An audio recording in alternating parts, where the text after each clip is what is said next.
Today is applications of exponential functions. So we're going to take what we've been learning about exponential functions and applying them. So we already know about y equals a times b to the power of x, where a is the y-intercept, also known as the initial amount, and b is the multiplier, and x represents time, which is our exponent. Now we're going to take it a step further. So a is still going to be the y-intercept, the initial amount. But now b is going to be 1 plus or minus r.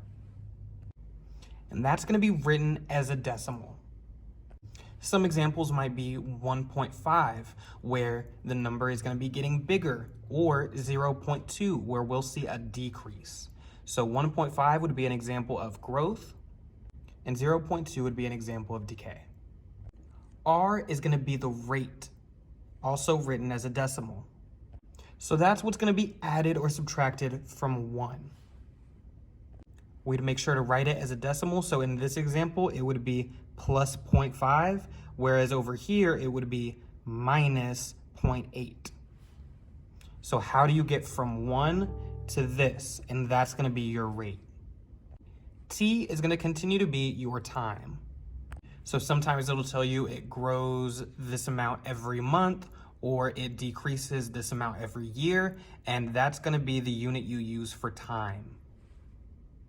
Now, in order to find out what b equals, you're going to take 1 and rewrite it as a percentage. A percentage of 1 is going to be 100%. And then you're going to add whatever number they give you, or subtract the number, or the percentage, as a decimal. So you're going to turn that back into a decimal that the function is increasing or decreasing by. You'll always want your growth rate in decimal form. So this should always be in decimal form. So growth is going to look like this, and decay is going to look like this. You'll notice the difference is in the sign. So it's increasing if you're adding a rate to it, and it's decreasing if you're subtracting. So now let's get into the word problem so we can really practice this. We're going to want to write an equation using the information they give us in the word problems, and then we're going to solve for however amount of time they're asking us. The Houston Astros sign AJ for $8 million. So that means the initial amount, usually the initial amount is going to be given.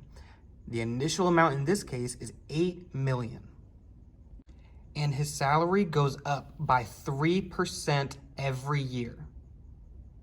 Since it goes up, that means we're going to be adding.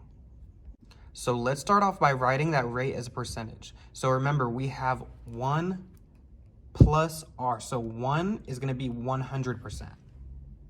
Plus 3% would give us 103%.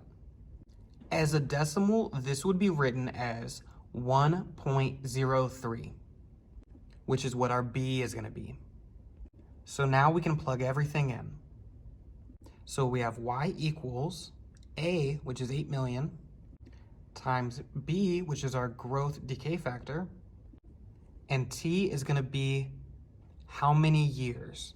So since this is going up every year, we're going to use years as the unit. So 3 years. Our exponent is going to be 3. If we plug that into our calculator, we'll get 8,741,820. I know in the calculator that can look a little ugly. Let's do the next example.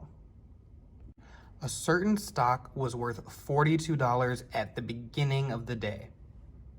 $42 at the beginning sounds a lot like an initial amount. Let's write that as our A. Every hour, so we know our time is going to be in hours, the stock goes down by 15%. So since it goes down, that means we're going to subtract. Remember, we're using percentages. So 1 as a percentage is going to be 100%. So we're going to take 100% and subtract 15%, which is going to give us 85%. To get the growth or decay factor, in this case, the decay factor, we're going to turn 85% into a decimal. So 85 divided by 100 is 0.85. So our equation is y equals 42 times 0.85. And the question asks, how much is the stock worth after 7 hours? So since we're using hours, every hour in 7 hours, we don't have to convert anything. So the exponent is going to be 7.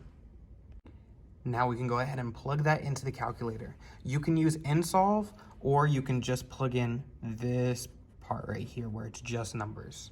Either one works. You should get about $13.46. Go ahead and get started on the practice.